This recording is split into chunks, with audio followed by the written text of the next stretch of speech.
ومن والاه. الحمد لله رب العالمين وبه نستعين على أمور الدنيا والدين. صلوات الله وسلامه عليه وعلى آله وصحبه أجمعين.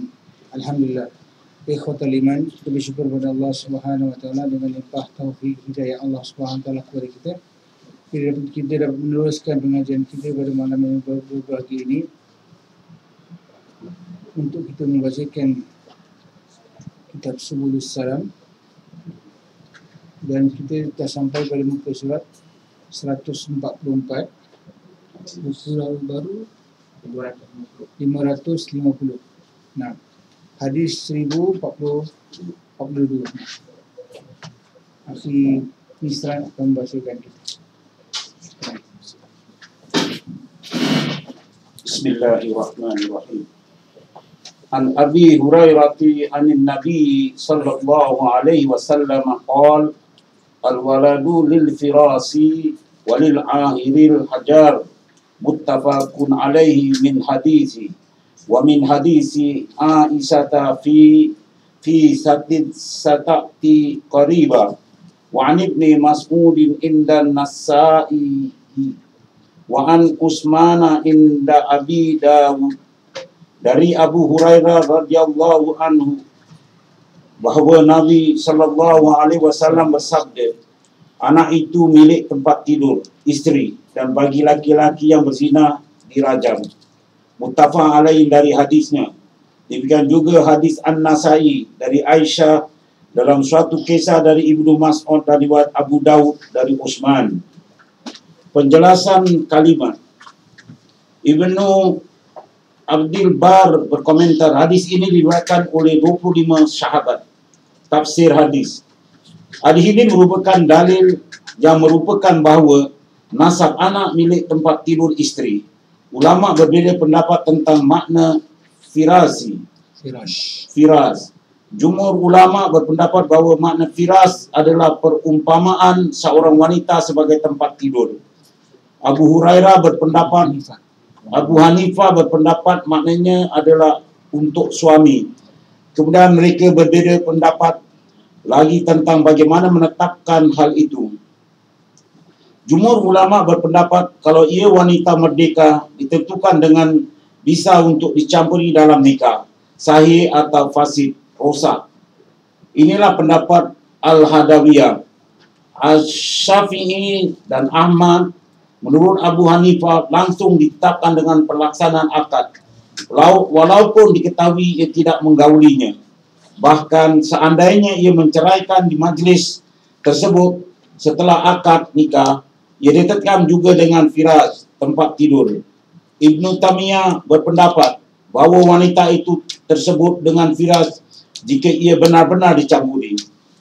Inilah pendapat yang dipilih oleh Ibnu Qayyim, lalu berkata, apakah ada ahli bahasa dan ilmu yang menyebutkan bahawa wanita yang tidak dicampuri dengan firas?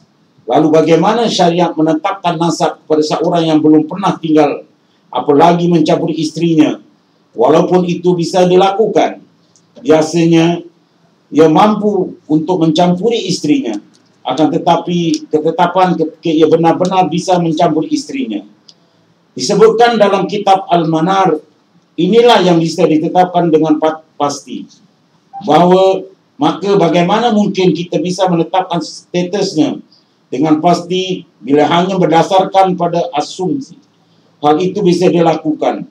Masalah seperti masih ragu-ragu, sedangkan kita dituntut dalam melaksanakan ibadah berdasarkan ilmu atau zan atau dugaan.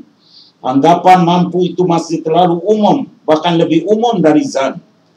Maka sangat mengherankan apabila pendapat jumhur ulama yang dilaksanakan walaupun masih meragukan. Dengan demikian tampaklah dengan jelas ketetapan pendapat Ibnu Taimiyah. Inilah yang menjadi pendapat Imam Ahmad. Hukum ini berkaitan dengan wanita merdeka. Sedangkan hukum yang berkaitan dengan budak wanita, zahirnya ia termasuk dalam hadis ini. Seorang budak wanita ditetapkan sebagai firas jika bisa dicampuri bagi mampu atau budak wanita itu subhat kepemilikannya. Apabila si majikan mengetahui akan ditetapkan dengan salah satu faktor. Hadis itu yang berkaitan dengan budak wanita, lafaznya terdapat dalam riwayat Aisyah. Dia berkata, Sa'ad bin Abi Waqqas dan Abdul bin Zam'ah bertengkar dengan status anak hamba. Sa'ad berkata, wahai Rasulullah, ini adalah anak dari saudaraku Utbah bin Abi Waqqas yang dititipkan kepadaku agar mengurusnya. Perhatian kemiripannya. Abdullah bin Zam'ah berkata, anak ini adalah saudaraku, wahai Rasulullah, hasil hubungan bapakku dengan budak wanitanya. Maka Rasulullah Shallallahu Alaihi Wasallam mengamati kemiripannya. Rasulullah memutuskan ia lebih mirip dengan Utbah. Maka Nabi Shallallahu Alaihi Wasallam bersabda, ini adalah milikmu, wahai Abdul bin Zam'ah. Anak adalah milik orang yang menggaulinya, dan bagi penzinanya dihukum rejam. Berhijablah kamu kepada wahai sauda. Nabi Sallallahu Alaihi Wasallam menetapkan itu dengan firas Zam'ah.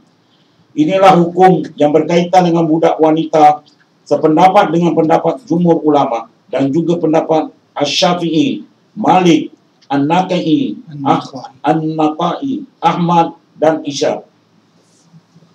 Al-Hanafiyah berpendapat tidak bisa ditetapkan kecuali bila dituntut dan tidak cukup dengan pengakuan dicampuri.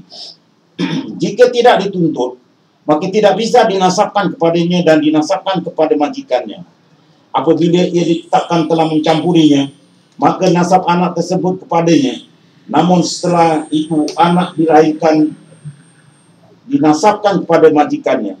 Apabila majikannya tidak menuntut yang lainnya.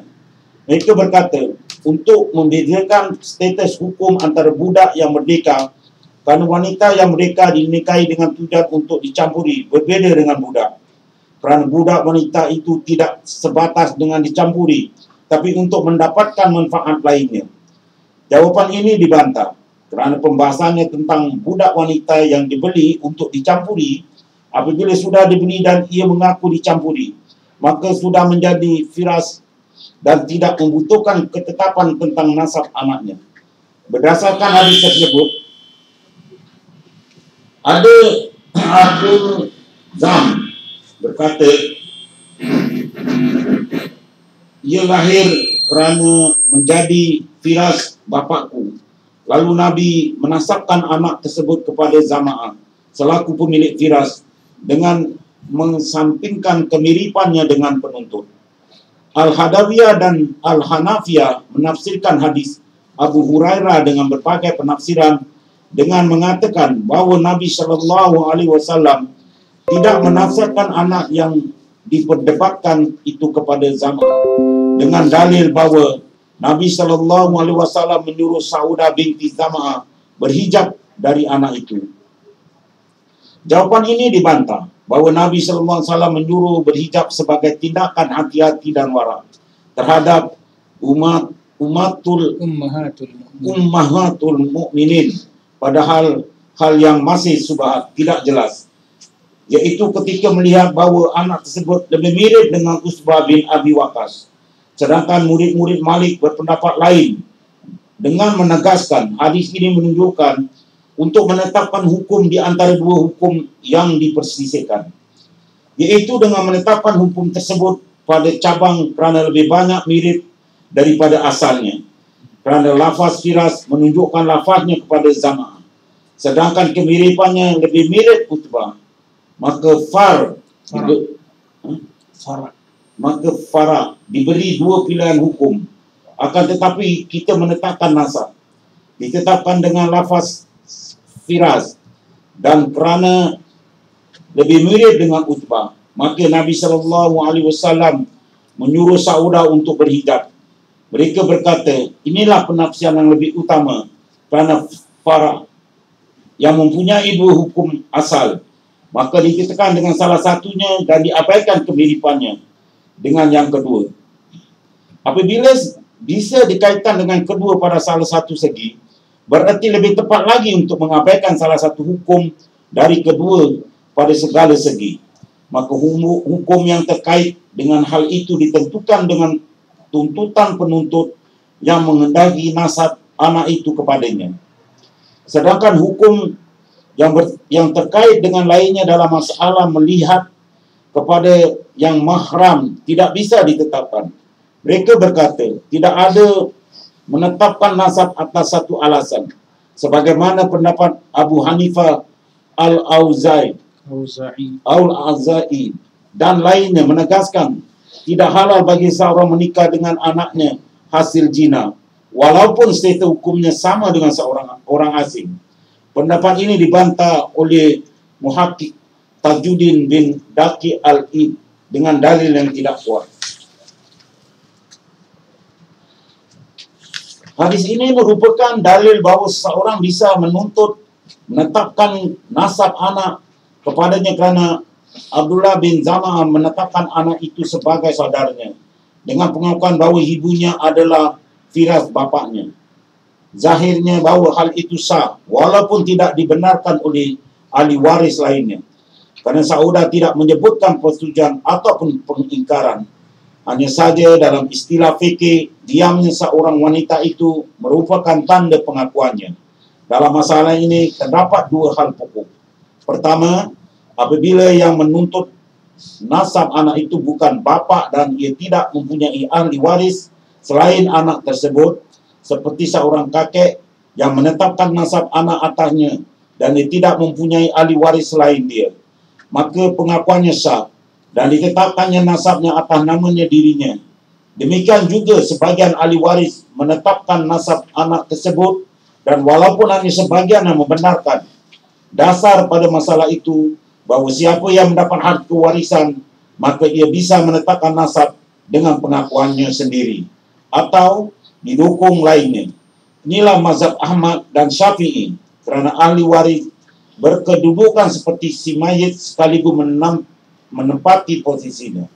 Kedua, Al-Hadawiyah tidak mengakui penataan nasab anak yang diakui kecuali bapa, dan anak yang diakui nasabnya tersebut berhak mendapatkan warisan dari si pengaku bapaknya, tapi tidak pula nasab keturunannya. Akan tetapi sabda Nabi SAW kepada Abdullah, ini adalah saudaramu, sebagaimana yang diriwayatkan Al-Bukhari merupakan dalam penetapan nasab kepadanya. Kemudian para ulama berbeza pendapat apabila yang menetapkan nasab selain bapa, apakah itu sebagai wakil sekaligus pengganti dari si mayit sehingga tidak diisyaratkan kejujuran si penuntut maupun keislamannya, atau hal itu merupakan pengakuannya sebagai saksi dalam masalah tersebut sehingga harus diketahui kapasitasnya sebagai saksi. Asy-Syafi'iyah dan Ahmad berpendapat bahawa ia merupakan pengakuannya sebagai wakil sekaligus pengganti kedudukannya. Sedang Al-Malikiyah berpendapat bahawa itu pengakuannya sebagai saksi. Al-Hadawiyah atau Al-Hanafiyah berdasarkan pada hadis bab yang tidak menetapkan nasab anak dari pengamatan kiyafah, kemiripan fizik. Berdasarkan sabda Nabi, nasab anak ini untuk firasnya. Mereka berpendapat bahawa struktur kalimat ini menunjukkan pembatasan sebab seandainya status anak bisa ditentukan dengan kemiripan fizik, tentu nasab anak itu dikembalikan kepada Uqbah. Dan Nabi SAW tidak melakukan hal tersebut, bahkan menetapkan nasab anak itu kepada lainnya. Asy-Syafi'i dan lainnya berpendapat bahawa status nasab anak bisa ditetapkan dengan kemiripan fizik kiasa.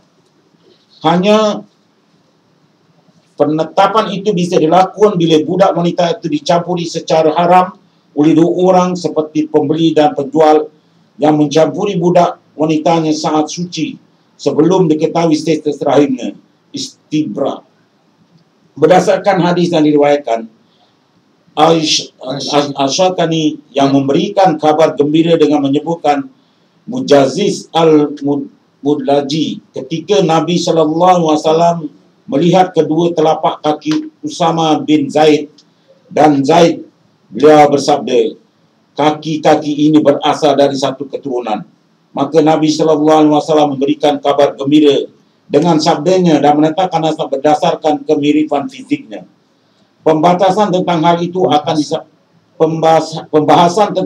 akan disampaikan pada bab tuntutan. Diperkuatkan lagi dengan sabda Nabi pada kisah li'an. Kalau fiziknya seperti ini, maka ia anak si fulan. Dan apabila fiziknya seperti ini dan ini, maka ia anak si fulan. Merupakan dalil yang menetapkan nasab berdasarkan pada kemiripan nasab. Akan tetapi penetapan nasab itu terhalang dengan sumpah. Hadis ini menunjukkan bahawa nasab bisa ditentukan dengan kemiripan fizik. Namun tidak bisa dilaksanakan bila ada seorang menuntut.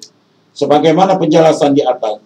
Dan juga Nabi bersabda kepada Ummu Sulaim ketika ia bertanya, apakah wanita juga mengalami mimpi basah?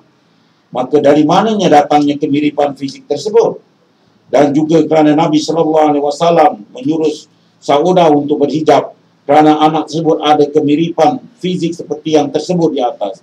Dan Nabi sendiri menjawab kepada seorang yang menyebutkan bahawa anak yang dilahirkan budak wanita warna berbeza warna kulitnya. Mungkin ia mirip dengan kakek-kakeknya terdahulu. Menetapkan nasab dengan faktor kemiripan secara fizik. Akan tetapi hal itu tidak bisa diterapkan apabila ketetapan nasab itu dengan pengakuan bahawa ia anak firasnya. Para penentang-penentuan nasab dari faktor kemiripan fizik membantah dengan jawapan yang mengada-ngada. Sedangkan hukum ditetapkan dengan dalil yang zahir. Maka mengadakan jawapan untuk menolak lafaz zahir hadis hanyalah untuk mempertahankan pendapat dalam mazhab, bukannya mencari kebenaran bersumber dari Allah dan Rasulnya sallallahu alaihi wasallam. Sedang penentuan lafaz hadis, anak itu milik firas istrinya jika ditetapkan bahawa nasab anak itu kembali ke sistem firasnya. Dan pembahasan ini bila hal itu tidak bisa ditetapkan kerana kadang-kadang penentuan sistem itu dengan lafaz yang berlaku secara umum. Baru kemudian dilafaz penentuannya.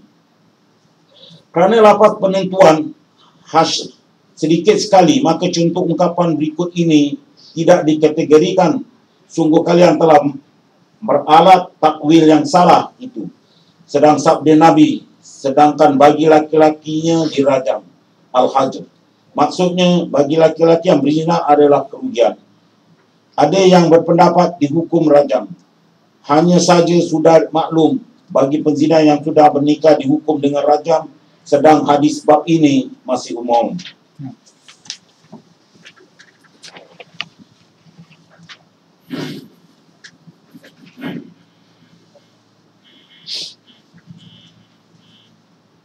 Bismillah, wassalatu wassalamu ala rasulillah wa ala alihi wa sahbihi wa man walah. Alhamdulillah, hadis yang bersama kita, hadis Abu Hurairah ini adalah hadis yang akhir pada bab tersebut. Dan kita lepas itu akan masuk ke bab yang lain. Jadi hadis yang disebut dari hadis Abu Hurairah, dia adalah diriwayatkan oleh 25 sahabat. Sebagian ulama mengatakan 25 sahabat yang meriwayatkannya sudah boleh jatuhkan riwayat tersebut adalah sebagai riwayat mutawatir. Dan sebab itu ulama rahimahullah ta'ala telah menjadikan sebagai satu dasar yang penting bagi bab ini. Dan hadis ini kalau boleh kita hafalkan. Nabi SAW bersabda, Al-waladu lil-firash walil-ahiri al-hajar. Yang bermaksud anak itu untuk milik tempat tidur, milik isteri. Dan bagi laki-laki yang berzina direjam. Al-hajar. Al-hajar maknanya batu, maknanya direjam lah kerana melakukan zina tersebut. Jadi pada hadis ini menunjukkan kepada kita dua dasar yang penting. Al-waladu lil-firash, dan bagi yang melakukan perzinaan mereka perlu direjam. Kalaulah yang berzina itu berzina sedangkan dia muhsan, sedangkan dia sudah bernikah. Nah, jadi daripada hadis ini menjadikan dasar yang penting. Sebab itu ulama meletakkan sebagai dasar yang penting bagi bab kita menentukan nasab.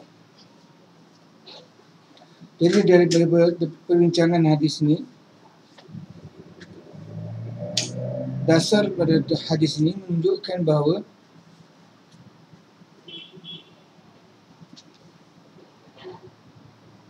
pernisbatan atau persandaran seseorang anak itu disandarkan kepada ibunya. Ibunya dia mana si bapanya telah menggaulinya. Jadi dengan ini menunjukkan bahawa bagi semua wanita-wanita yang digauli oleh seorang suami, maka anak yang dilahirkan itu adalah anak-anaknya. Maka daripada hadis yang bersama kita ini menunjukkan kepada dasar yang sangat penting, iaitu setiap daripada wanita yang digauli itu maka dinisbahkan, disandarkan kepada dia anaknya.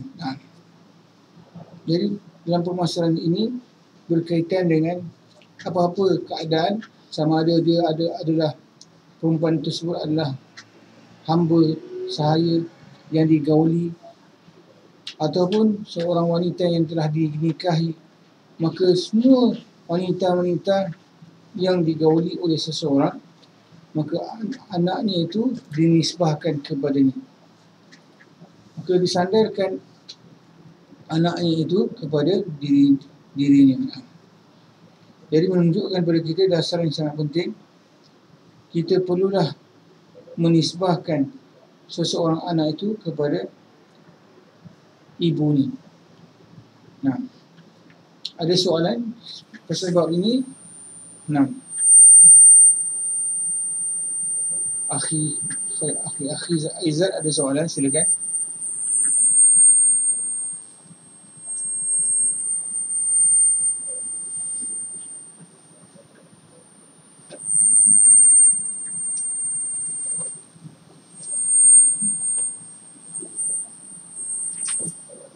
Nah, kalaulah seseorang anak itu digauli dengan cara zina, maka anak itu disandarkan atau dinisbahkan kepada ibunya. Nah, tidak dinisbahkan kepada bapanya. Bahkan kalau bapa, si bapa tadi, kalau dilakukan dalam keadaan zina, maka kalau keadaannya itu adalah seorang yang telah bernikah, maka dia layak untuk mendapatkan rajam. Nah, direjamkan sehingga mati. Jadi menunjukkan kepada kita, anak yang tadi yang dilahirkan walaupun dia adalah anak zina, maka disandarkan, dibinkan kepada ibunya. Nah, ada soalan lain?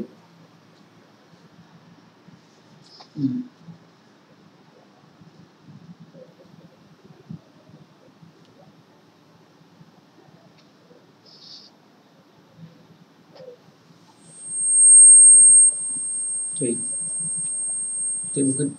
Pertanyaan, adakah anak yang dilahirkan dalam keadaan dua nikah tersebut, si bapa yang telah jadi sumber kelahirannya tersebut, adakah dia layak dipertanggungjawabkan ke atasnya nafkah-nafkahnya? Jadi kalau perkara tersebut, kalau dasarnya dia telah melakukan dalam keadaan zina, maka pada dasarnya dia tidak dipertanggungjawabkan ke atas nafkah anaknya tersebut. Kerana pertama, anak tersebut tidak boleh dinisbahkan kepada bapa zinanya. Jadi bapa zina itu tidak dinisbahkan dari sudut syarak, dia adalah bapa kepada anak tersebut.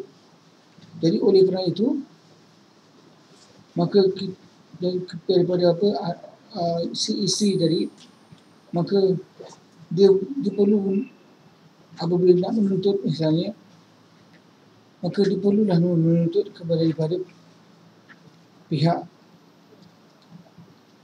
mahkamah ataupun kita lihat pada Baitul Mal sebagainya untuk memastikan anak tersebut kalau tidak terjaga maka bolehlah dia diambil daripada sudut tersebut. Jadi menunjukkan bahawa dan ini bukan bermakna dapat seseorang dapat melarikan diri dengan melakukan zina dia lepas tangan misalnya. Tapi yang perkara yang lebih besar adalah dia tidak dinisbahkan kepadanya, anak tersebut kepadanya. Jadi perkara yang lebih besar adalah dia tidak dinisbahkan kepadanya anak tersebut. Jadi daripada sudut itu permasalahan tadi, soalan-soalan tadi, apabila seorang isteri melahirkan anak yang di luar nikah misalnya, adakah dia boleh menuntut kepada bapa dia dari zina tersebut?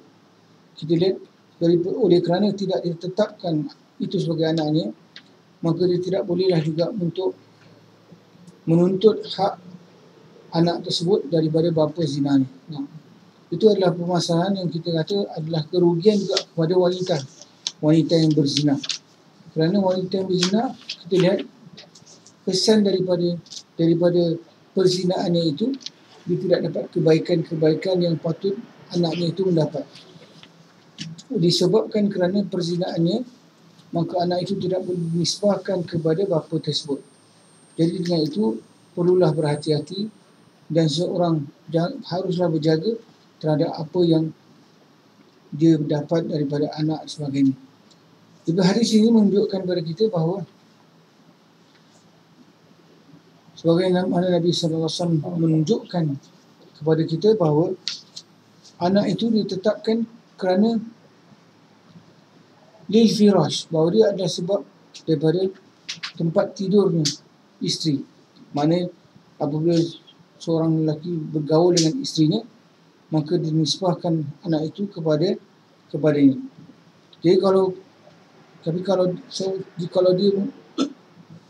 dia dalam keadaan itu menggauli isteri itu atau wanita tersebut dengan cara yang tidak halal, iaitu dengan cara zina. Sebab itu Nabi SAW sabda, walil ahiri al-hajar, bagi orang-orang yang melakukan zina, lakukan di luar daripada ketaatan Allah Subhanahu Wa Taala, maka dapatlah dia hajar ini batu, direjam dengan batu. Jadi menunjukkan kepada kita bahawa perkara abda' ataupun pernikahan adalah sangat penting dan janganlah diperemehkan dan didatangi dengan jalan yang Allah Subhanahu Wa Taala larang. Jadi perlulah kita berhati-hati dan tidak kita mengambil ringan terhadap perkara tersebut. Dan kerugiannya balik semua kepada bukan sahaja pada lelaki yang berzina, tapi kita lihat wanita yang mendapat anak dari perzinaan itu, dialah yang paling rugi kerana dia tidak dapat kebaikan-kebaikan kepada anak-anaknya. Wallahu ta'ala alam. Nah, ada soalan?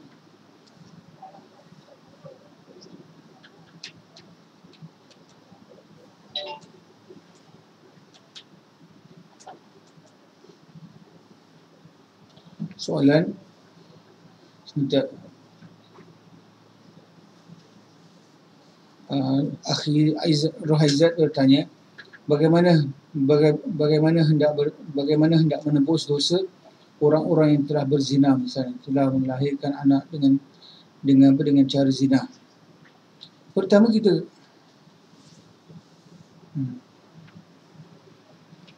kita kata ada bukan, kalau dia sebelum dilahirkan, adakah dia menikah, kita katakan saya sarankan tidak bernikah. Kerana kita perlulah bertaubat kepada Allah dahulu daripada dosa-dosa tersebut, dan setelah kita bertaubat dari dosa-dosa tersebut, kita melaksanakan perintah Allah. Kita apabila dah bertaubat, kita harus pastikan bahawa orang yang kita hendak bernikah itu tidak di dalam kategori yang Allah larang. Kerana Allah Subhanahu Wa Taala melarang orang yang beriman untuk bernikah dengan orang yang berzina.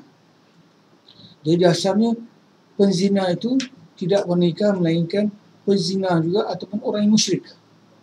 Jadi dengan itu dasarnya kita kalau boleh janganlah kita bernikah. Kita dah cari jalan keluar dengan bernikah. Setelah kita lakukan perzinaan, kita ingin tutup malu, kita bernikah. Jadi bukan cara itu untuk kita menutup keaiban kita. Jadi yang penting kita, kalau dah misalnya seorang itu nak bertaubat, dia bertaubat daripada dosa-dosanya, termasuk dosa zina, dan dia menyesali atas perbuatan dosa zina tersebut, dan dengan dia menyesali atas dosa zina tersebut, dia tahu bahawa semua dosa, semua zina yang hasil daripada zina dia itu adalah satu keburukan dan bukanlah suatu perkara yang Allah Subhanahu Wa Taala redai. Maka janganlah seorang mengambil jalan untuk jalan keluar, melepaskan diri dengan cara menutup malu dan sebagainya dengan bernikah misalnya. Jadi yang patut dilakukan dia bertaubat, dan dia bertaubat dengan taubat nasuha, berjanji supaya dia tidak akan mengulangi. Dia menyesali perbuatan dia tersebut, dan lepas dia menyesali perbuatan tersebut, dia berazam tidak mahu kembali kepada perbuatan tersebut lagi. Jadi apabila orang yang telah lakukan zina ini, pertama kali dia tinggalkan, lepas itu dia menyesali perbuatan tersebut, dia berazam untuk tidak kembali lagi, dan apabila dia telah bertaubat daripadanya, dilakukanlah pula amalan-amalan kebajikan yang lain untuk menutupi dosa-dosanya yang telah dilakukan. Mungkin dilakukan misalnya berbanyakkan sedekah dan sebagainya, amalan-amalan yang dengan amalan tersebut akan menutupi dosa-dosa dia yang lepas. Jadi perlulah setiap orang yang telah melakukan dosa-dosa perlu bertaubat dari dosa tersebut dan berazam tidak mahu melakukan dosa itu kembali lagi. Nah, jadi dengan itu apabila dosa itu dilakukan dengan syarat yang telah kita terangkan tadi, maka dosa tersebut dianggap sudah seseorang telah bertaubat daripada melakukan dosa tersebut. Jadi dalam masa ini tetap dia berusaha untuk bertaubat dan dilakukanlah pula amalan-amalan kebajikan yang baik untuk menutupi keburukan yang lepas, dan semoga Allah SWT menutupi keburukan ini insyaAllah. Ada soalan lain? Barakallahu fiik. Jadi kita pada hadis ini juga ada perbincangan berkenaan dengan wanita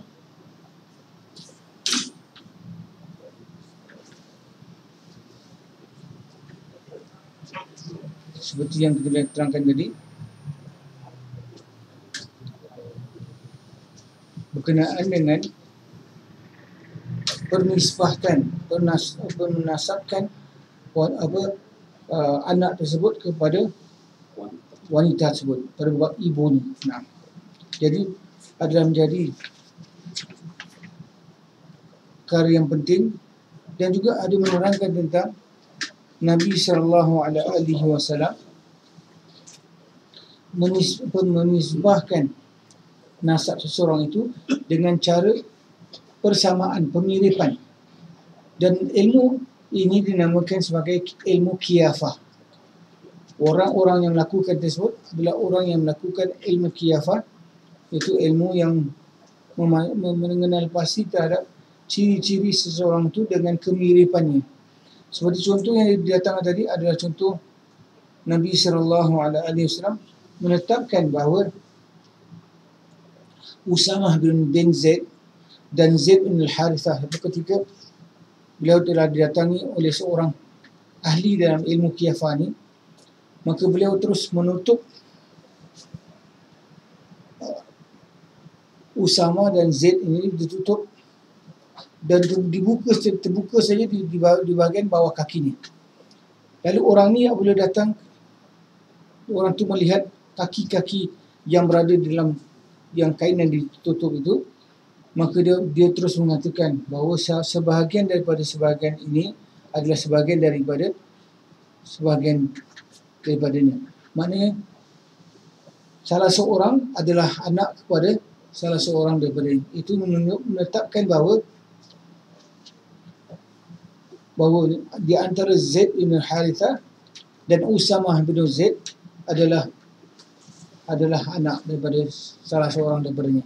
Dia menunjukkan padanya Nabi dengan hadis itu, Nabi gembira kerana telah seorang yang ahli dalam ilmu qiyafah telah meyakinkan atau telah mengatakan bahawa salah seorang itu Usamah bin Zaid itu adalah daripada Zaid bin Harithah. Jadi menunjukkan kepada kita penetapan anak itu juga boleh melalui dasar ilmu qiyafah. Tapi kalau gitu juga bolehlah kita lihat daripada sudut sekarang yang ada sekarang ini, dengan penetapannya dengan ilmu yang dinamakan DNA sebagainya. Jadi kalau kita gunakan dengan cara DNA juga boleh ditetapkan, kerana dasar-dasar daripada DNA itu adalah lebih kukuh disabitkan, maka dengan itu boleh juga disabitkan pemiripan ataupun penyamaan dengan cara DNA juga. Wallahu ta'ala. Baik. Dan selepas ini kita lihat, kalau ada soalan daripada bab tersebut,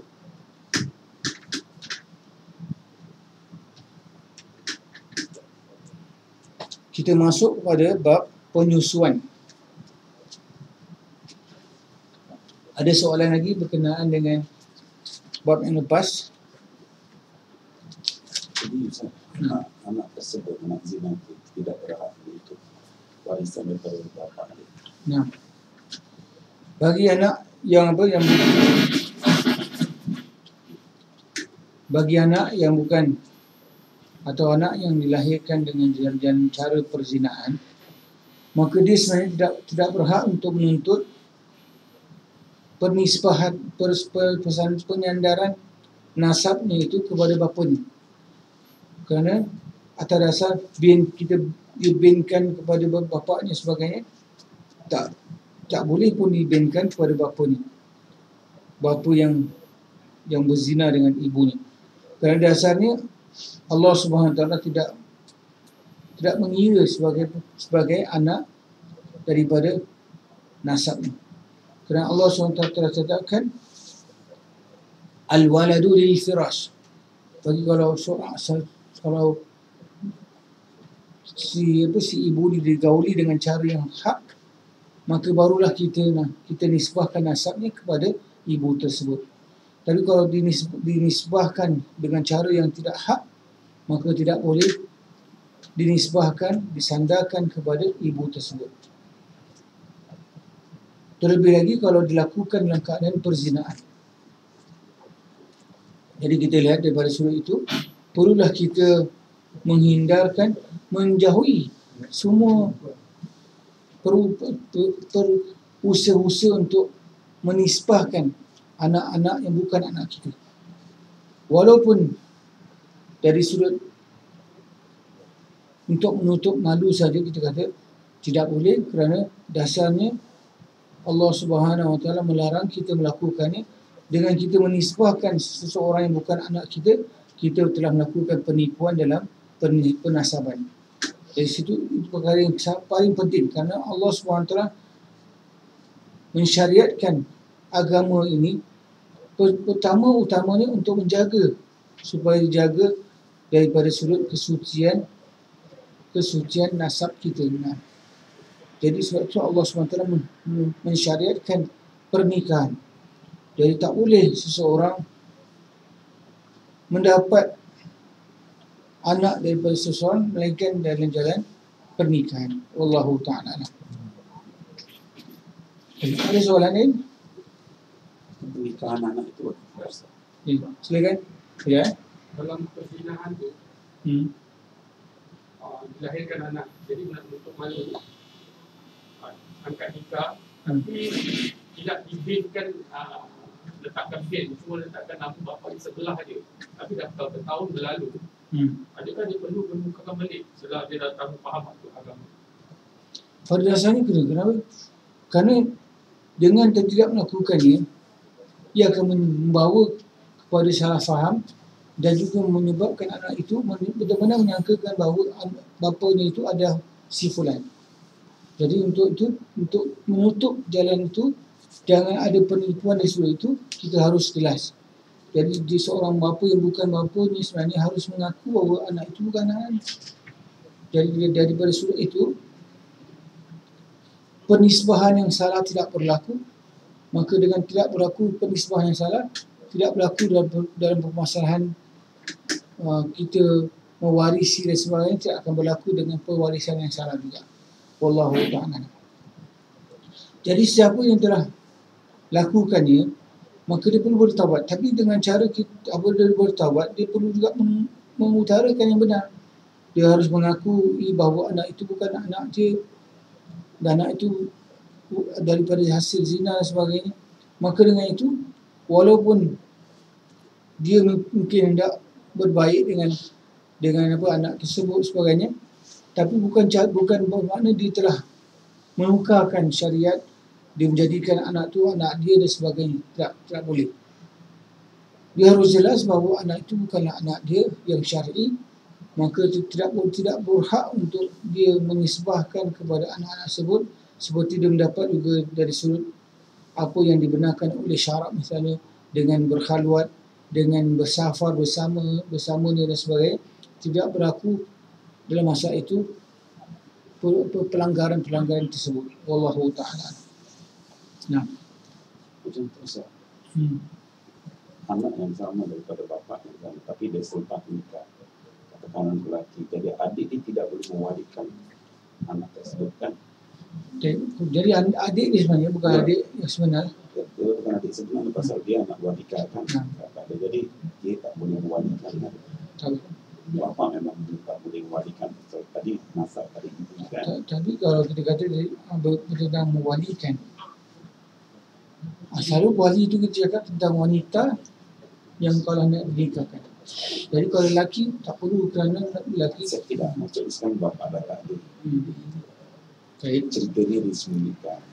Tapi masa nak dinikahkan, ada orang tua tahu keadaan tersebut, dia harus membilang, harus mereka. Memang kena betul. Adik dia tak boleh jadi wali kepada kakak dia. So, pasal dia tahu cerita sebenarnya dan kalangan orang dia. Jadi kalau misalnya ada berlaku penutupan rahsia tersebut, orang yang mengetahui haruslah dedahkan rahsia tersebut supaya bapanya itu tidak menanggung dosa. Jadi dengan dia memberitahu dan dia berterus terang tentang anak tersebut, kedudukannya, bahawa dia adalah anak zina, tujuan daripada ini adalah supaya anak tersebut tidak dinikahkan, tidak menggunakan wali yang Allah SWT merintahkan untuk menikahkan sebagai itu. Jadi dengan itu dia tidak melakukannya. Tapi kalau kita bukan untuk kita mengatakan dia anak zina, kedudukan dia rendah dan sebagainya, tidak. Kerana pada dasarnya anak yang dari hasil zina itu tidak ada perbezaan hukumnya daripada yang lain dari sudut apa yang dilakukan. Jadi kita hanya berkata tentang apa, tentang penisbahannya kepada bapanya sebagainya yang tidak tepat, maka kita haruslah beritahu bahawa dia bukan bapanya yang sebenar, yang syar'i. Maka dengan itu tak bolehlah si bapa tersebut menikahkan anak tersebut. Wallahu ta'ala. Nah, ada soalan? Ada? Tadi? Tapi itu memang tak besar. Antara kakak dengan si adik tadi itu. Anak, kalau adik, tetap dia adalah adik-beradik seibu. Seibu mahram. Jadi berkenaan dengan adik-beradik yang daripada nikahan, sebagainya, daripada zina sebagainya, mereka mereka di antara mereka ni, mereka tetap adik-beradik seibu. Jadi dengan adik-beradik seibu ni, mereka tetap adalah adik-beradik yang mahram di antara keduanya. Jadi kita terus pergi pada bab yang keempat. Bismillah. Silakan.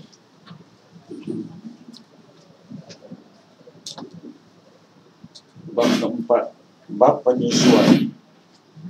Hadis 1043. An Aisyah radhiyallahu anha qalat. An Aisyah radhiyallahu anha qalat. Qala Rasulullah sallallahu alaihi wasallam, la tuharrimu masatu walam masatani. Akhrajahu Muslim. Dari Aisyah radhiyallahu anha, ia berkata, Rasulullah sallallahu alaihi wasallam bersabda, sekali dan dua kali isapan minuman ASI, ESI. ASI mana susu? Itu tidak mengharamkan. Hadis riwayat Muslim. Penjelasan kalimat al-masya menunjukkan hitungan sekali berasal dari al-masya, yaitu mengambil sebagian kecil dari sesuatu sebagaimana dalam kitab Ad-Diyah dan Al-Kamus, berarti saya minum sedikit. Tafsir hadis. Hadis ini merupakan dalil yang menunjukkan bahawa bayi yang minum ASI sekali maupun dua kali hisapan tidak menjadikannya sebagai anak yang disusui, anak sendiri. Ada beberapa pendapat dalam masalah ini. Pertama, hitungan yang mengharamkan adalah hisapan 3 kali dan seterusnya. Inilah pendapat Daud dan pengikutnya serta jamaah ulama berdasarkan marhum hadis Muslim ini dan hadis Muslim lainnya. La tuharrimu imlajatu walal imlajatan. Tidak merubah status anak menjadi mahram dengan sekali minum maupun 2 kali minum ASI. Menunjukkan bahawa yang merubah statusnya menjadi haram atau mahram di atas 2 kali isapan ASI dan seterusnya. Kedua, jamaah ulama salaf, sahabat dan khalaf setelah sahabat menyebutkan sedikit maupun banyak bilangan ia atau bayi mengisap ASI sudah cukup mengubah statusnya menjadi mahram. Pendapat ini diriwayatkan dari Abi Ali, Ibnu Abbas dan salaf lainnya. Inilah menjadi pendapat Al-Hadawiyah, Al-Hanafiyah dan Malik. Mereka berpendapat bahawa standard penentuannya adalah segala sesuatu yang sampai ke lambung dengan sendiri. Ada yang menganggap ijma' ulama yang menetapkan bahawa anak tersebut menjadi mahram walaupun hanya minum ASI seukuran minuman yang langsung membatalkan puasa. Berdasarkan firman Allah yang mengharamkan mahram ar-radha secara mutlak. Jadi, apabila perbuatan si bayi sudah dikatakan minum ASI, maka langsung menjadi mahram.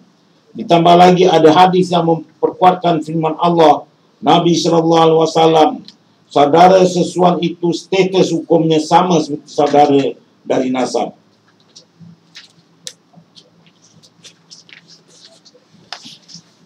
Berdasarkan hadis Uqbah yang akan datang dalam sabda Nabi SAW, bagaimana kalian hendak menikah dengan seorang mengaku telah menyusui kalian berdua dengan tidak menyebutkan berapa kali ia minum ASI?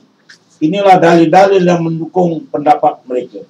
Akan tetapi mereka sendiri berbeza pendapat untuk menentukan definisi tentang reda yang tidak bersumber Roda'ah yang tidak bersumber dari dalil. Maka pendapat mereka dijawab bahawa ungkapan lafaz rada sangat umum dan syariatlah yang menentukan berapa kali jumlahnya. Maka apabila sudah dijelaskan, berarti syariat tidak meninggalkan ketentuan yang menjadi standard penentuan jumlahnya. Ketiga, ia belum menjadi mahram kecuali sampai 5 kali minum ASI. Inilah pendapat Ibnu Mas'ud, Ibnu Az-Zubair, Asy-Syafi'i dan riwayat dari Ahmad. berdasarkan hadis Aisyah yang menyebutkan dengan 5 kali, dan juga bahawa Sahlah binti Suhail menyusui Salim sampai 5 kali, akan disebutkan walaupun hadis itu bertentangan mahfum hadis 1 dan 2 kali isapan ASI terdahulu. Akan tetapi hadis mantuk disebutkan dengan jelas bilangan angka, lebih kuat kedudukan dalam istimbat hukum dan lebih didahulukan. Hadis Aisyah walaupun kandungannya sama dengan Al-Quran, akan tetapi hukum mengamalkannya sama dengan khabar ahad. Sebagaimana dikenal dengan ilmu usul, bukan lagi dengan hadis Sahlah yang menyebut bahawa ia menyusui Salim sebanyak 5 kali agar menjadi mahram. Hal itu menunjukkan bahawa mereka menetapkan bahawa bayi atau anak yang sudah 5 kali minum ASI menjadi mahram. Akan dijelaskan tahqiq dalam masalah ini. Sedangkan hakikat sekali roda'ah atau susunan, susuan seperti sekali pukulan atau duduk 1 kali, maka ketika si bayi minum ASI sepuas-puasnya dan berhenti dengan sendirinya, bukan kerana diberhentikan atau terganggu dengan hal lainnya, ketika ia berhenti sejenak kerana ingin bernapas atau beristirahat sebentar atau melihat sesuatu yang menggodanya, kemudian ia menyusu lagi, ia masih dihitung dengan sekali roda'ah. Sebagaimana seorang yang sedang makan lalu ia berhenti sejenak kemudian kembali makan lagi, bukankah ini dihitung dengan sekali makan? Maka menurut mazhab Asy-Syafi'i yang menetapkan definisi rada'ah, definisi inilah yang sesuatu dengan pengetahuan secara bahasa, maka apabila menyusu sebanyak 5 kali dengan cara seperti itu, maka ia langsung menjadi mahram.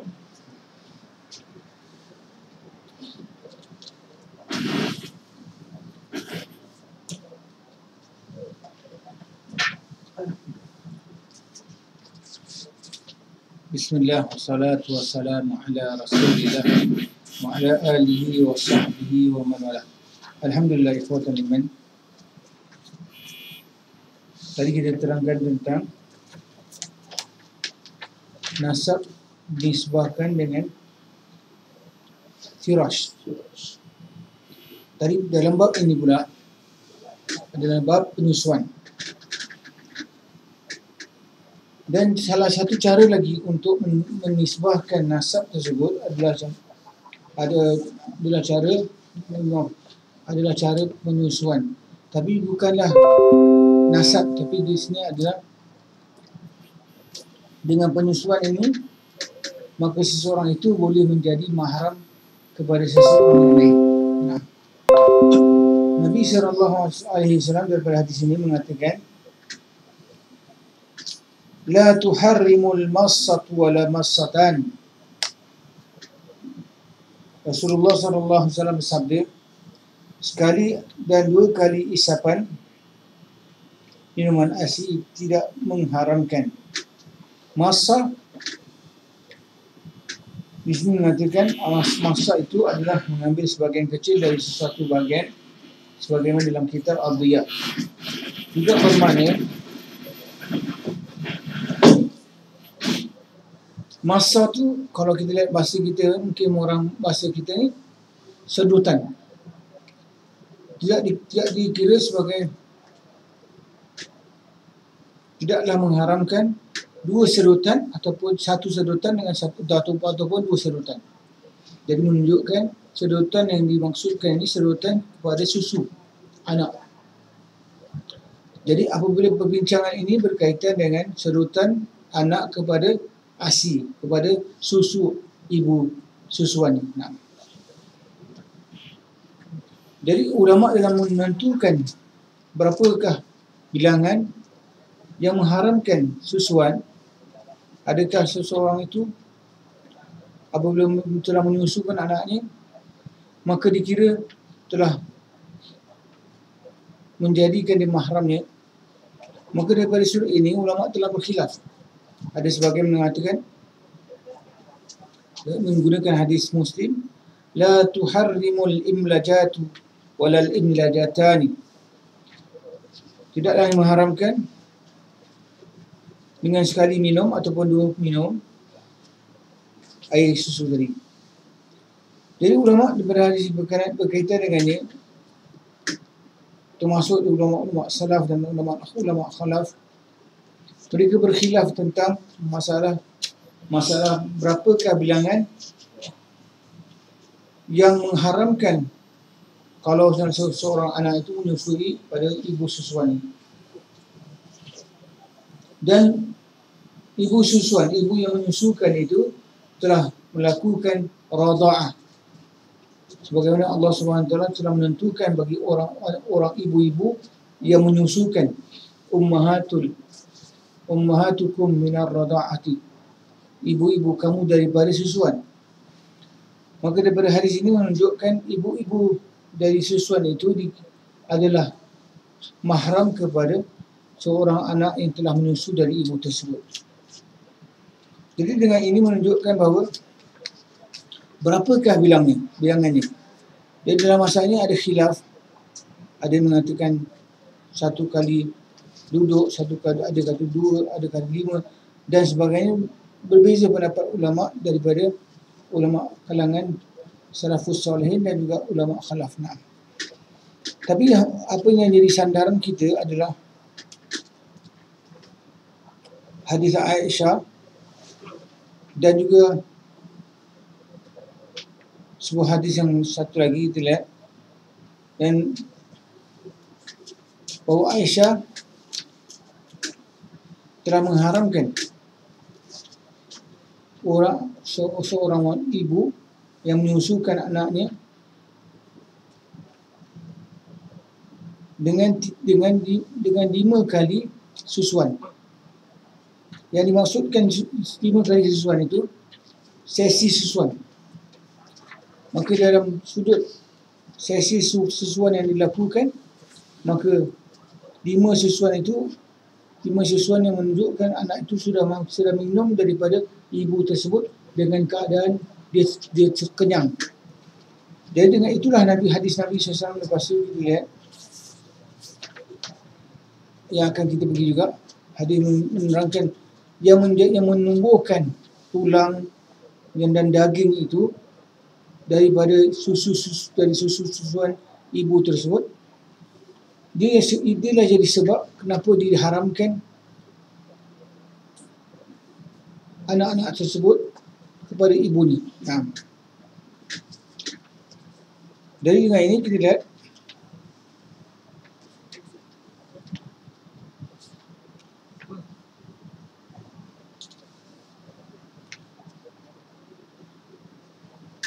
kita telah lihat daripada hadis ini menunjukkan majlis ketika dilakukan atau ketika seseorang menyusukan anak dia itu, satu sesi dia menyusukan di mana dia bukan terlalu berhenti tapi 1 kali susuan, itu dah juga boleh dikatakan menjadi sebab dia mahram kepada ibu tersebut. Nah, kerana hadis yang bersama kita ni yang mengatakan la tuharrimul imlajatu wala imlajatani, tidak mengharamkan sekali minum ataupun 2 kali minum. Maka di sini menunjukkan bahawa minum sikit tidak mengharamkan seorang anak itu kepada ibunya. Nah, jadi daripada perbincangan ini, maka ulama telah berkhilaf berkenaan berapakah bilangan yang membolehkan dia anak itu menjadi anak si ibu tadi. Nah, jadi masalah itu adalah masalah yang disidangkan. Maka kita akan lihat hadis-hadis yang selanjutnya membincangkan tentang bilangan tersebut. Wallahu ta'ala. Teruskan.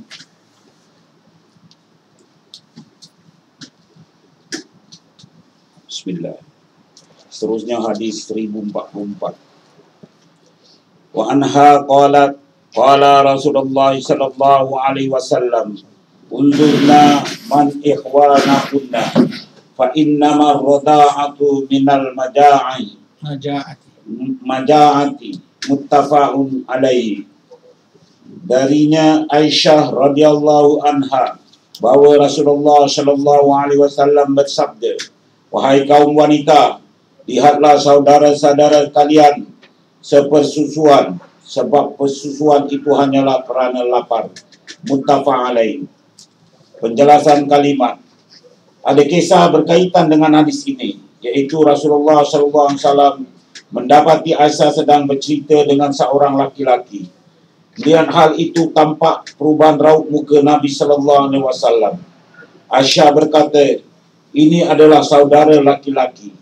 Lalu Nabi sallallahu alaihi wasallam bersabda, menyampaikan hadis tersebut. Pengarang berkata, "Saya tidak mengetahui siapa nama laki-laki itu. Mungkin dia anak Abu Al-Qais." Sabda Nabi, "Lihatlah, adalah perintah Nabi untuk meneliti dengan benar terlebih dahulu masalah reda'a. Apakah sudah termasuk reda'a yang benar sesuai dengan syarat, waktu, hitungan reda'a? Kerana reda'a dihukumi dengan benar apabila sesuai dengan ketentuan yang telah disyaratkan." Abu Ubaid berkata, yakni apabila ia lapar, maka makanan yang mengenyangkan hanyalah ASI dan bukan yang lainnya. Inilah standard penentuan makna reda'a. Kerana reda yang menjadikan status anak itu mahram, yang membolehkan untuk berkhaluat, dan tentu ia masih bayi atau hanya bisa makan atau minum ASI saja. Kerana lambungnya masih lemah, yang hanya bisa menampung ASI.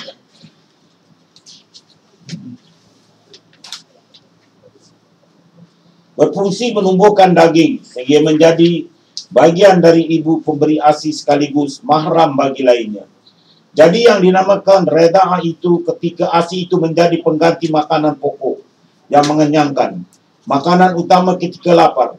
Dan inilah makna hadis Ibnu Mas'ud berikut. Reda'a adalah menumbuhkan tulang dan daging. Dan hadis Ummi Salamah, reda yang merubah status anaknya menjadi mahram adalah yang mengenyangkan bagi si bayi.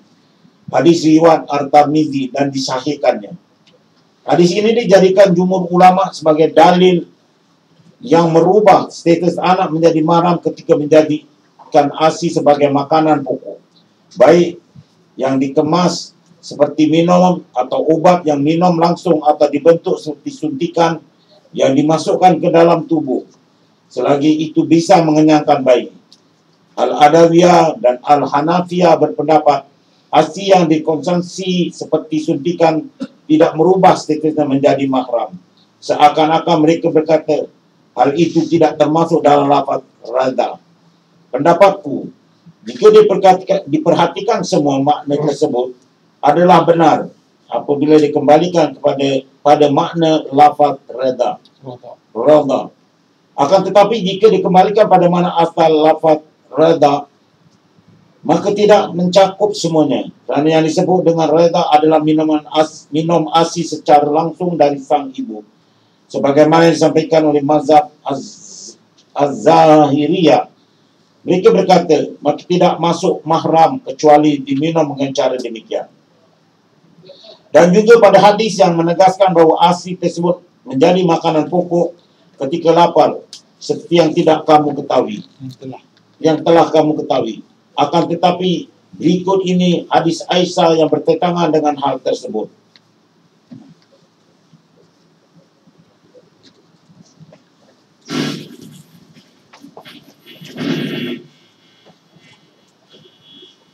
Bismillah, salatu salam ala Rasulillah wa ala alihi wa sahbihi wa man.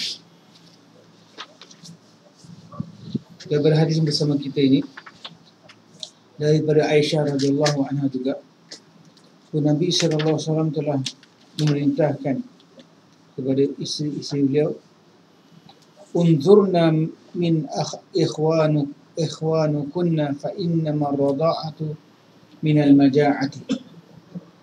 Daripada Aisyah radhiyallahu anha bahawa Rasulullah sallallahu alaihi wasallam bersabda, "Wahai kaum wanita, lihatlah saudara-saudara kalian sepersusuan. Sebab penyesuaian itu hanyalah kerana lapar." Nabi SAW memberitahu, memberi peringatan kepada wanita-wanita bahawa Kalaulah mereka ada anak adik-beradik daripada penyusuan, mereka harus pastikan bahawa penyusuan itu benar-benar berlaku. Kerana apa? Kerana Nabi SAW menerangkan penyusuan itu kesannya apabila disebabkan daripada kelaparan. Jadi apabila seorang anak yang dalam keadaan kelaparan minum susu daripada ibu susuannya, jadi ibu susuan tadi menjadi ibu susuannya dan terus menjadi mahram kepadanya. Jadi ini menunjukkan kepada kita bahawa ibu-ibu susuan adalah mahram kepada anak-anak yang disusukan mereka ini. Nah, beberapa hadis yang bersama kita ini menunjukkan kepada kita bahawa Nabi SAW menyuruh kepada kita supaya dalam masalah mengisbahkan atau mengisbatkan seseorang sebagai anak susuannya, maka haruslah memastikan bahawa anak itu telah menyusu daripada keadaan dia sangat lapar. Kerana apabila dia lapar dan dengan dia menyusu susu kita, maka susu itu menjadikan anak tersebut sebagai mahram kita.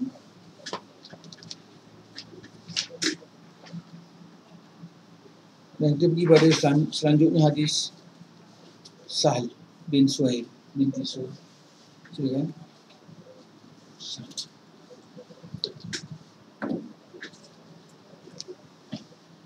Hadis 1045. Bismillah. Wa anha qalat ja'at Sahratu bintu Suhail faqalat ya Rasulullah inna Salimam maula abi Uzaifata ma'ani fi baitina wa qad balagha ma yublugu rijalu faqala ardi'i takhrumi alaihi rawahul Muslim. Darinya Aisyah radhiyallahu anha berkata, Sahla binti Suhail datang dan berkata kepada Nabi, wahai Rasulullah, sesungguhnya Salim budak kecil yang telah dimerdekakan Abu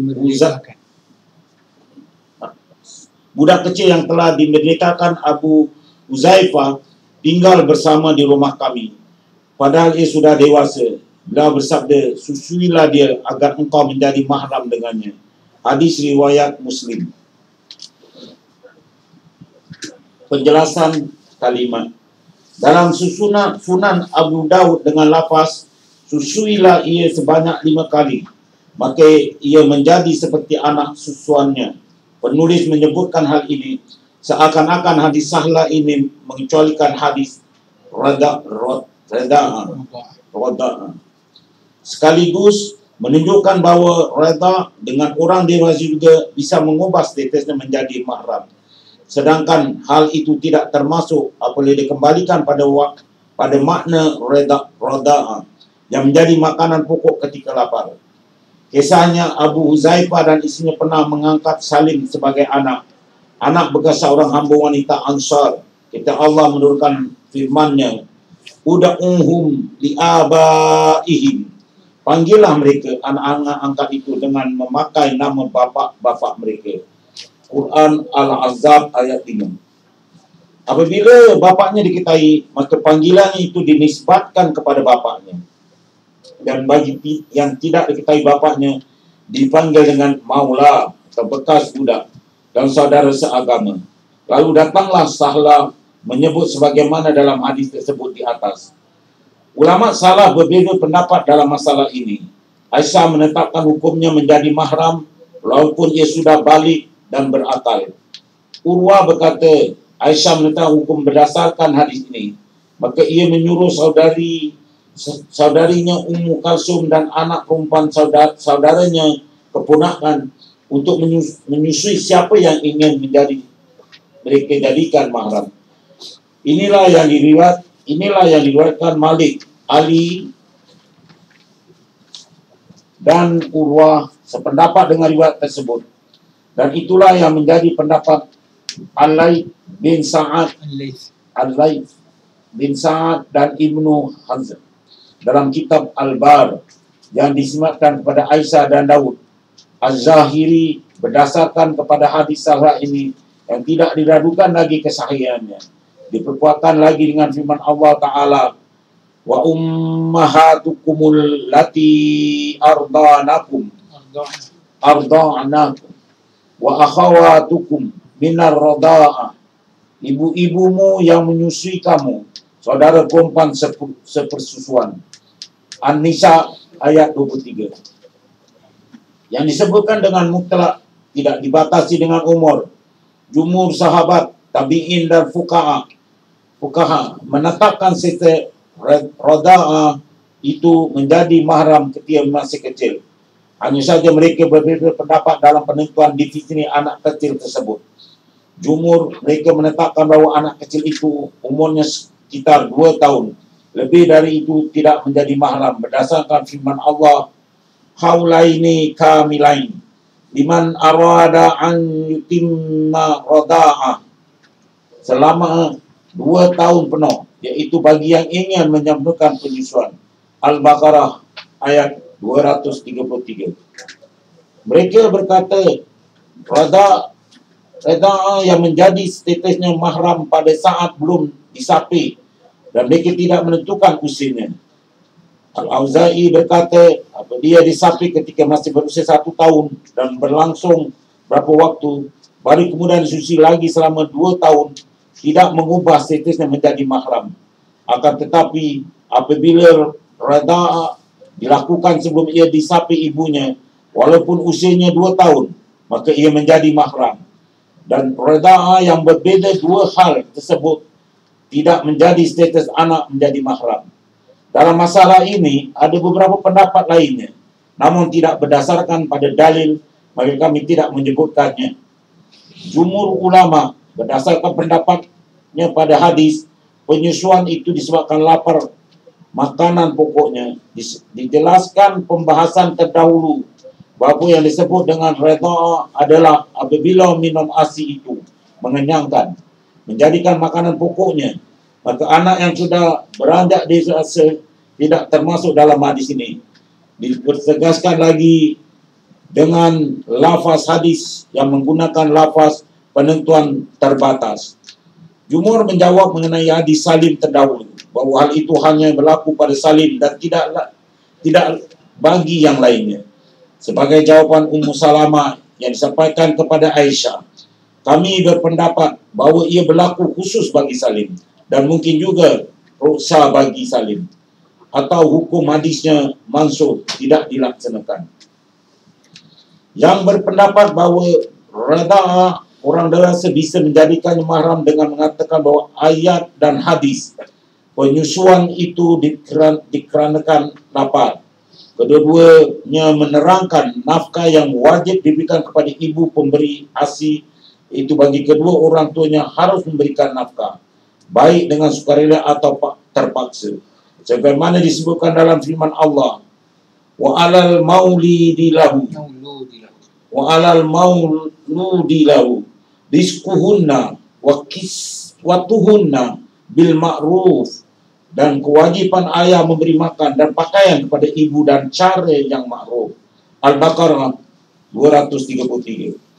Sedang Aisyah adalah perawi hadis dan berpendapat boleh redha kepada orang yang beranjak dewasa dan menjadikan sistem sama seperti mahram, menunjukkan bahawa pemahaman Aisyah sama seperti pendapat yang kami kemukakan tentang ayat dan hadis tersebut. Ungkapan Ummu Salmah bahawa hadis itu berlaku khusus kepada Salim hanyalah perkiraan saja, kerana Aisyah sendiri langsung menjawab dengan bertanya kepadanya, apakah pendapat yang kamu sampaikan mempunyai dasar atau contoh dari Rasulullah? Seperti itu juga Ummu Salmah terdiam. Sebab kalau memang itu berlaku khusus kepada Salim saja, tentu Nabi SAW menyebutkan sebagaimana pengkhususan yang diberikan Nabi kepada Abu Burda berkorban dengan kambing seusia 1 tahun. Dan ungkapan bahawa hadis ini mansukh juga tidak bisa diterima, kerana hadis ini mutaakhir, lebih terakhir daripada turun ayat yang menjelaskan ketentuan menyusui hanya sampai 2 saja. Diperkuat lagi dengan pertanyaan Sahla kepada Rasulullah SAW, bagaimana saya menyusui sedang ia sudah dewasa? Menambahkan pertanyaan Sahla ini adalah pertanyaan istingkar atau mengingkari untuk menyusui orang dewasa, menunjukkan bahawa solusi yang disampingkan bisa menjadikan status mahram. Pendapatku sudah maklum bahawa makna redha secara bahasa adalah ketika diberikan pada orang masih kecil. Berdasarkan pengertian secara bahasa ini didukung firman Allah menerangkan usia 2 tahun dan hadis penyusuan dikarenakan lapar. Memang ayat itu mewajibkan untuk memberikan nafkah kepada ibu yang menyusui. Akan tetapi bukan berarti tidak menerangkan juga waktu atau usia kita memberikan redha. Bahkan Allah menjadikan sebagai period bagi yang mau menyempurnakan proses redha. Dan bukan berarti setiap perbuatan seumpama yang melampaui batas kesempurnaan menurut syariat dikatakan sempurna dalam Islam. Yang paling baik adalah dengan menggabungkan antara makna hadis Sahla dan pendapat Ibn Taymiyah yang menyebutkan redha yang menjadikannya mahram adalah ketika masih kecil, kecuali apabila keadaannya sangat darurat yang mengharuskan memberikan redha kepada yang dewasa kerana selalu bertemu dengannya di rumah dan sulit untuk menghindari agar dia tidak melihat kepada si ibu bukan ibu kandung, sebagaimana keadaan Salim dengan isteri Abu Huzaifah. Berdasarkan hal ini, memberikan redha dalam situasi darurat, dalam situasi darurat kepada orang dewasa tetap mempengaruhinya, mengubah statusnya menjadi mahram. Dan selain hal tersebut, tidak menjadikannya mahram karena redha itu ketika ia masih kecil. Hal itu merupakan penggabungan pendapat yang baik antara hadis-hadis dan pengamalannya tanpa menyelisihi zahir dan hadis, baik dalam istilah pengecualian, nasakh atau pengabaian salah satu makna hadis berdasarkan maknanya secara bahasa maupun makna hadis lainnya.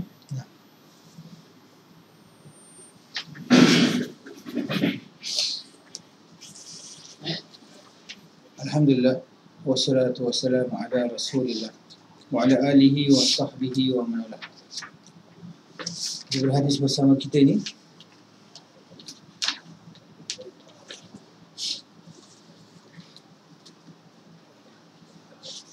daripada Aisyah juga bahawa Nabi didatangi oleh Sahlah bintu Suhail, maka beliau berkata, ya Rasulullah, wahai Rasulullah, inna Saliman maula Abi Hudzaifah, sesungguhnya Salim, budak kecil yang telah dimerdekakan Abu Hudzaifah, tinggal bersama di rumah kami, padahal ia sudah dewasa. Beliau bersabda, susuilah dia agar engkau menjadi mahram dengannya. Nabi SAW menyuruh untuk menyusu ini supaya mengharamkan bahawa Salah bin Suhail dapat mengharamkan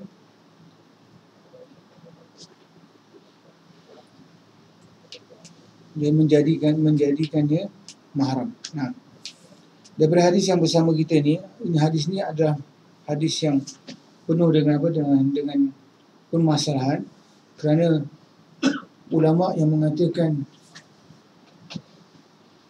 dibolehkan radha'ah itu, mereka menentukan masa radha'ah itu sebelum 2 tahun. Apabila sudah 2 tahun, maka sebahagian ulama tidak membenarkan. Maka dengan masalah ini, hadis ini menunjukkan bahawa radha'ah diberikan kepada orang yang sudah menjangkau 2 tahun. Jadi permasalahan ini adalah permasalahan yang dikhilafkan ulama. Maka dalam membenarkan permasalahan ini, ulama berkhilaf. Jadi daripada sebahagian ulama yang melihat hadis ini adalah hadis yang sahih, diriwayatkan daripada Imam Muslim rahimahullah ta'ala. Maka mereka menggunakan hadis ini untuk membenarkan bahawa doa itu dibolehkan juga walaupun seseorang yang sudah balik, sudah melewati daripada masa yang dibenarkan dia untuk meradaah, melakukan radaah. Jadi hadis ini menunjukkan bahawa Abu Hudzaifah telah mengangkat Salim sebagai anak ni. Kerana Allah Subhanahu Wa Taala sebut dia adalah anak angkat ni. Dan dahulu anak angkat mereka sengaja menisbahkan kepada bapa-bapa mereka, bapa-bapa yang mengangkat anak tersebut. Tapi setelah kita lihat Nabi SAW dilarang untuk menjadikan anak angkat dia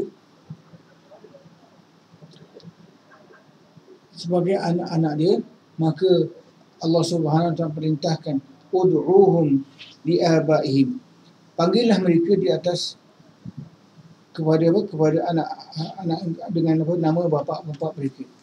Jadi dengan itu sahabat tersebut tidak boleh menisbahkan dia kepadanya kerana tidak ada larangan daripada Allah SWT untuk menisbahkan anak yang bukan anaknya sebagai anaknya. Jadi dengan itu permasalahan ini ditanya kepada Rasulullah SAW. Rasulullah SAW memberikan jalan keluar dengan menyuruh dia memberikan susu kepada anak tersebut. Walaupun dia sudah dewasa, hampir dewasa, maka dengan ini menunjukkan walaupun seseorang telah hampir dewasa, maka ada sebab, kalau kita lihat hadis ini menunjukkan bahawa dia juga boleh mengharamkan seseorang dengan sebab penyusuan tersebut. Jadi dengan ini hadis ini telah menjadi pertikaian ulama, adakah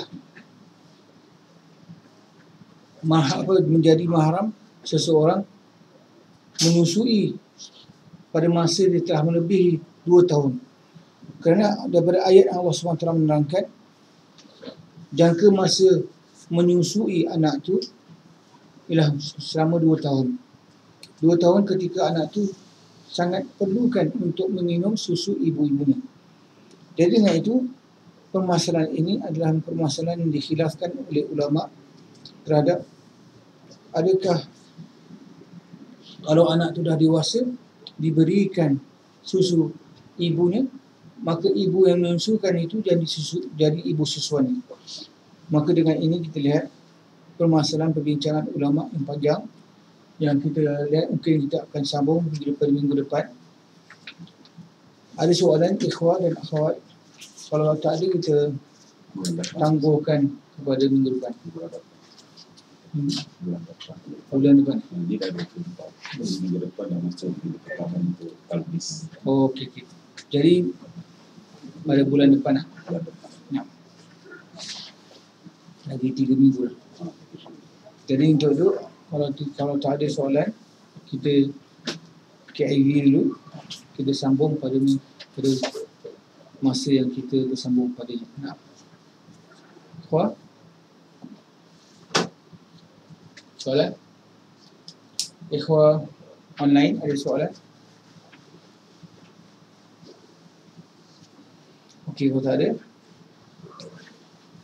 kita tutup majlis kita dan kita akan sambung perbincangan kita berkenaan dengan rada'ah ini. Adakah dia orang yang telah dewasa boleh dijadikan mahram dengan melalui rada'ah tadi. Wallahu ta'ala. Oleh itu kita tutup majlis kita dengan tasbih kafarah dan suratul asr. Subhanakallahumma wa bihamdika nashhadu an la ilaha illa anta nastaghfiruka wa natubu ilaik. Subhanallah subhanallah subhanakallahumma wa bihamdika nashhadu an la ilaha illa anta nastaghfiruka wa natubu ilaik. Bismillahirrahmanirrahim. Wal 'asri innal insana lafi khusr illa alladhina amanu wa 'amilus shalihat wa tawasaw bil haqqi wa tawasaw bis sabr. Aqulu ma tasma'un wa astaghfirullaha li wa lakum. Assalamu alaikum warahmatullahi wabarakatuh.